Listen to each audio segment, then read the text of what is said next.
What's up, everybody? This is Colin from Holistic Heritage Homestead. I hope you're all well. Are you a Prepsteader? What is a Prepsteader? I'm going to explain. A Prepsteader is essentially a person who is a homesteader and who is also a prepper. There is a lot of commonality that homesteaders and preppers share. Homesteading is essentially it's all about being self-sufficient, trying to produce your own food, produce your own things that you might need. Homesteading is about self-sufficiency. That could be building your own home off-grid. That could be living in an urban situation, but still trying to take control of your family's life and produce as much of your own food and resources, or gather as many of your own resources as possible. Prepping is about emergency preparedness. That's about preparing for disasters, ranging from, please check out my previous video talking about the spectrum of self-reliance, ranging from everyday occurrences like having a flat tire to apocalyptic scenarios, SHTF scenarios. Now, homesteaders and preppers have so much in common because of the self-sufficiency component. Being a prepper, it's great to be self-sufficient. And being a homesteader, it's great to be a prepper. Because it's when you're homesteading, you're often, whether you're off-grid or you're not off-grid, you're often relying on your family. You're relying on yourself. So having certain things put away, certain preps, is very helpful. Learning certain skills, like primitive survival, very helpful when you're living a prepping lifestyle.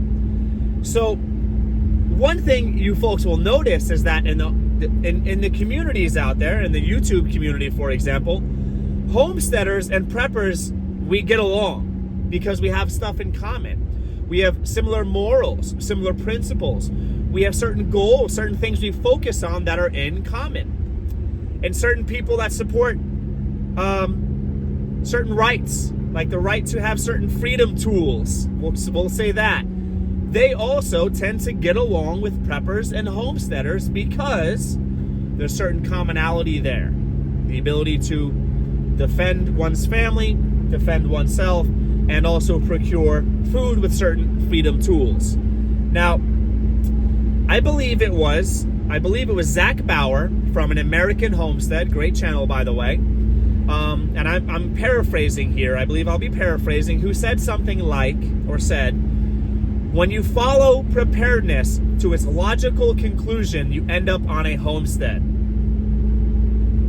That is profoundly insightful because, sure, you can homestead in a suburban situation. You can homestead in an urban situation. Absolutely. You can homestead in an apartment. Absolutely.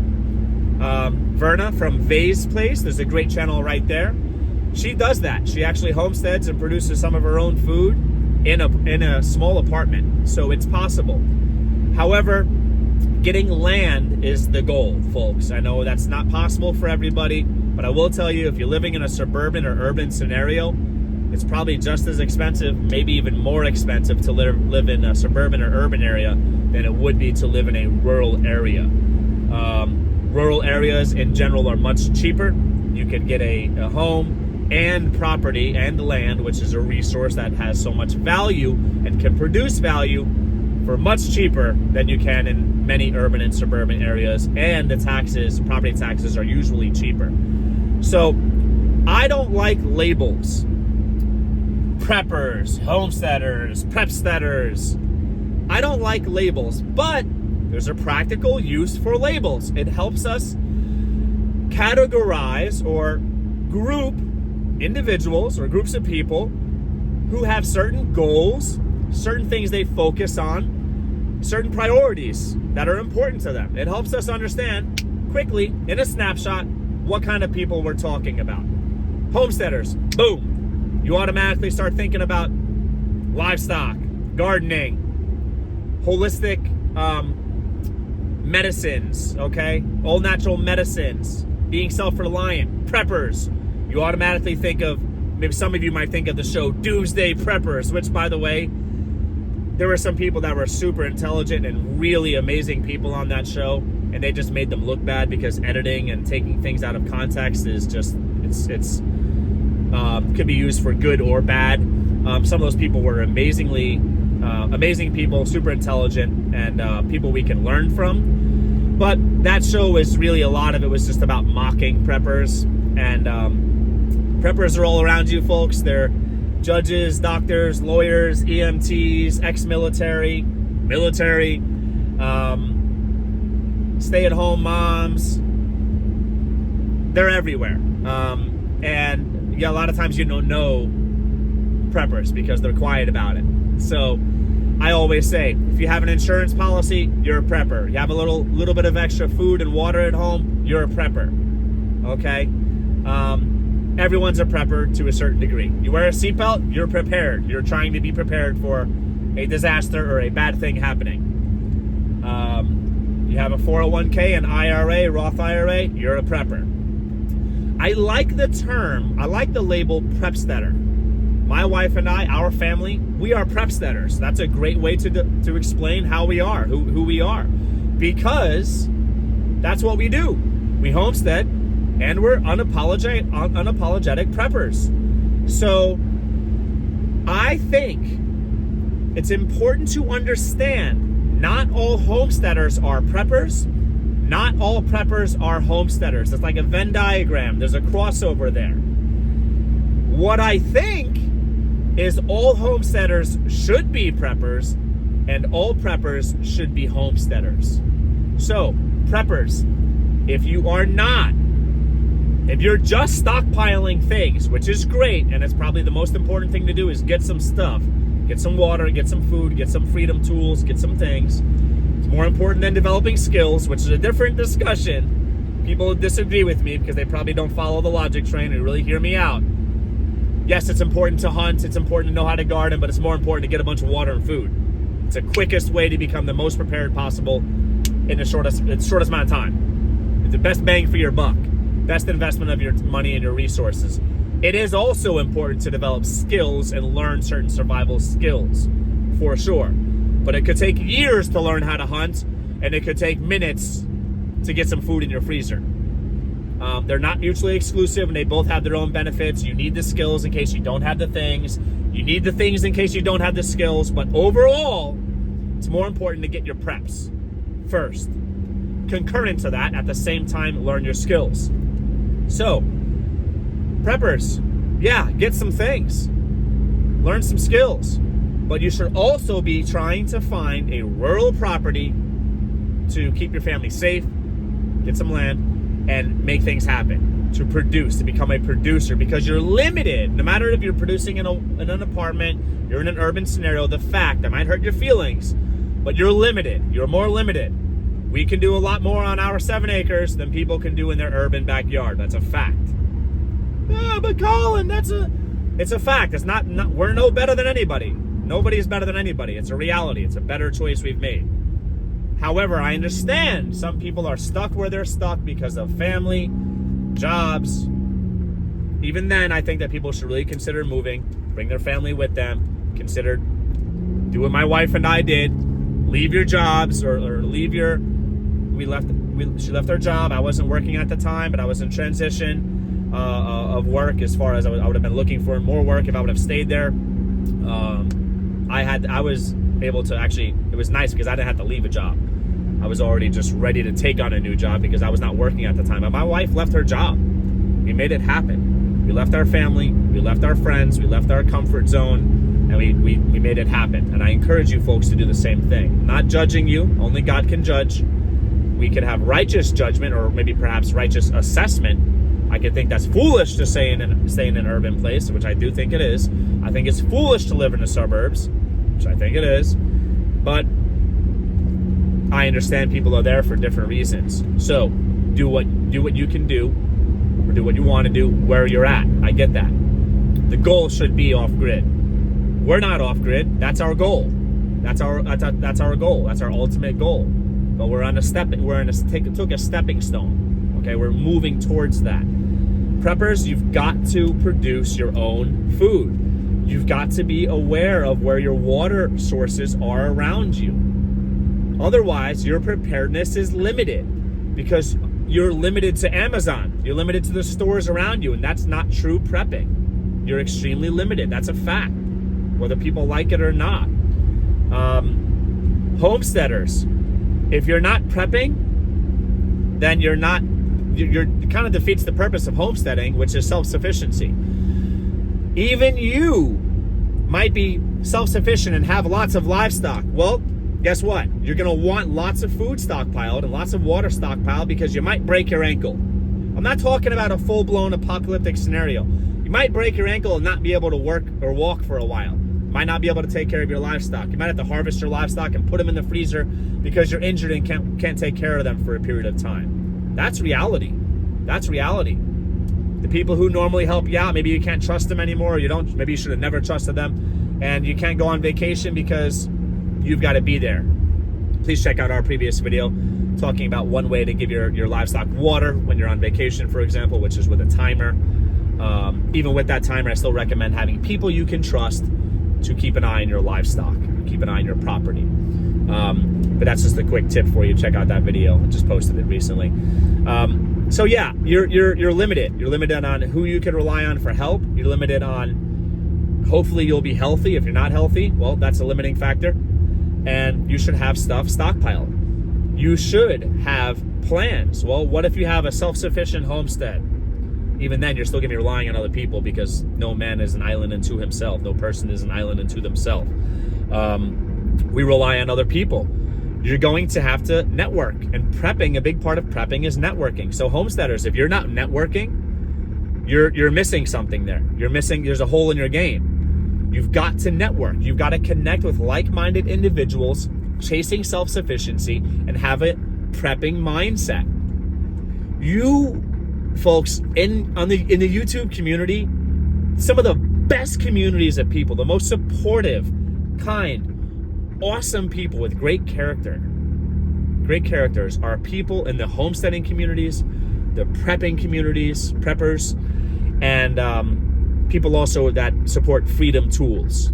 Okay, certain rights, God-given rights that every person has to defend themselves, defend their families, and defend themselves. In those communities, you will find amazing support. They're great people to network with. They're probably going to have a lot in common with you off the bat. And those are the people you should be networking with. You should find those people on YouTube. You should also find those people close to you in your actual communities where you live that you can lean on each other for different things. Homesteading. Let's talk about preparedness. Preparedness, a big part of preparedness is networking. A big part of homesteading is networking. Let's say you produce certain things in your homestead, but another homesteader or homesteading family might produce a different thing. Barter. Barter is a powerful tool to get what you need and keep it out of the horrible system that we're all living in here. Not going to get into that in detail. But you should be networking. The ancestors canned food. The ancestors had root cellars. The ancestors cured food. They were focused on food preservation. So if you're homesteading and you're not thinking of prepping that way, you really should. You really should. And preppers, if you're not able to produce this stuff to put in cans, to can, if you're not able to produce the food, the meat to cure, if you're not able to hunt and fish, then you're missing the production end of things. Okay? So, do you call yourself a Prepsteader? Do you subscribe to that label, to that philosophy, that school of thought of the commonality, the crossover between prepping and homesteading? We do. We are Prepsteaders. Because we're preppers and we're homesteaders. And I've talked to my wife, and I think I've labeled us with that label. And I think she agrees. It just makes sense. So, do you believe in that? Or do you keep those things separate? Do you keep them separate? What I think you really should do is, just like all things in life, you should focus on your strengths and continue to be strong the ways that you are strong, but you should also find out what your weaknesses are and try not to be so weak in those areas. It's like a business analysis, the SWOT analysis, SWOT, not SWAT, SWOT. Assess your strengths, assess your weaknesses, assess your opportunities, assess your threats. If you go through those things and you think about your strengths, your weaknesses, your opportunities, and your threats, you will find what you should focus on, and then make a goal, make a plan from those goals to achieve those goals. Let's say you are a prepper, but you have no livestock. If you watch our videos, you'll know I'm going to recommend getting chickens. And you'll say, oh, well, I live in the suburbs. I live in an HOA. I'm not allowed to have chickens. Well, that's sad. I say move. Sincerely, I'm not trying to be mean. I'm saying move. How are you going to let another person tell you what you can and cannot do to feed your family in a healthy way? This channel is not about telling you what you want to hear, folks. We would probably have a lot more subscribers if we did. We're not about that life. I'm not going to lie to you. I'm going to tell you the truth. I'm going to tell you the truth that your family should be telling you. I'm going to tell you the truth that your husband and your wife, if you're a woman, your husband should be telling you. If you're a man, your wife should be telling you. I'm going to tell you the truth that they should be telling you. I'm going to tell you the truth your friends should be telling you. You should be chasing freedom. You should be doing what's best for your family. And that often, maybe always, looks like what is not popular. There's a difference between what's normal and what's popular. What's popular is horrible for the most part. What's popular is not normal for the most part. And what is better than normal, as in what's great, is definitely not popular. It's not popular to get your hands in the dirt and grow your own food. It's popular to order stuff from the store, to have it shipped to your door. It's not popular to take your own pelts, your own furs, and make your own clothing out of them. It's not popular to sew your own clothing, repair your own clothing. It's popular to just buy some stuff from Amazon. That's what's popular. It's not popular to raise your own livestock, to have your livestock lay eggs for you and have fresh eggs. It's not popular. It's popular to go to the store. Okay? It's not popular to have alternative fuel sources. It's popular to just rely on the grid that exists and rely on the power to always be there. That's what's popular. It's not popular to be aware of your surroundings and know where fresh water is.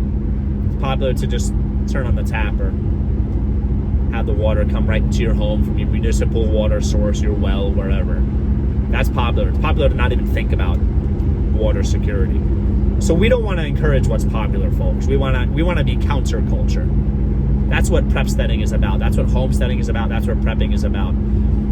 I'll tell you, and I've said this over and over again, when you're doing things that people are making fun of you for, you're probably on the right track. Christians, you probably know this, or you might know this. The world hated Jesus. They hate Christians too. So you should know when the world's hating you, you're doing the right thing. Following Christ, you're doing the right thing. You're prepping and you're making sure your family has water security, food security, health security, in a sense of physical security, protecting your family, keeping them safe so nobody can hurt them, nobody can kill them, nobody can take things from them. You're doing the right thing if you're protecting your family, you're protecting yourself.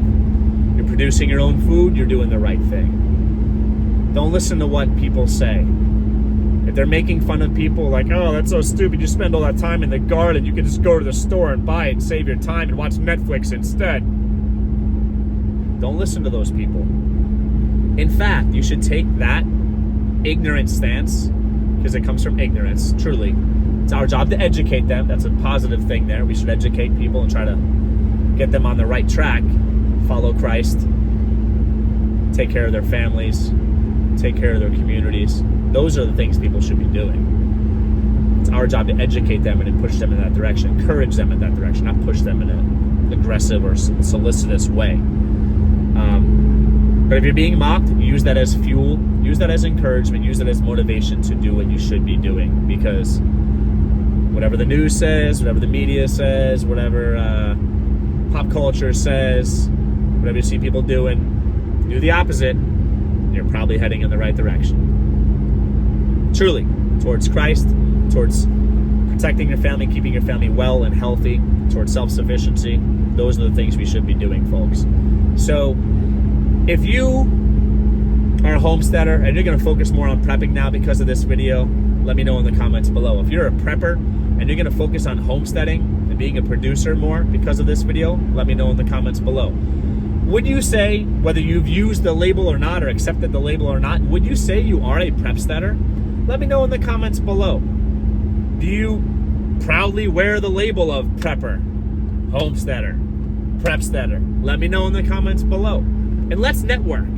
Let's just comment. Let me know you watched this video and you showed some support to our channel, which, by the way, would be awesome if you did. Let us know in the comments below so other preppers, other homesteaders, other Prepsteaders, other people in the Freedom Tools communities, we can network and support one another's channels. So connect to those other channels in the comments below. You folks know what to do. Let's show support to one another. If you like this video, please subscribe. It would really help us out, and it would mean a lot to us. If you watch the full video, boom, that is awesome. That helps out the channel a lot. We're trying to grow so we can post videos like this to just make you think. Some of our videos will show you actually how to do things. Some of them will be motivational. Some of them will make you think, and that's a great thing to do when a lot of people are not thinking, folks. So if you like this video, subscribe and show support in the comments. I hope you folks are all well. Follow Christ. Get into prepping. Get into homesteading. Do the things you should be doing. Take care, everyone.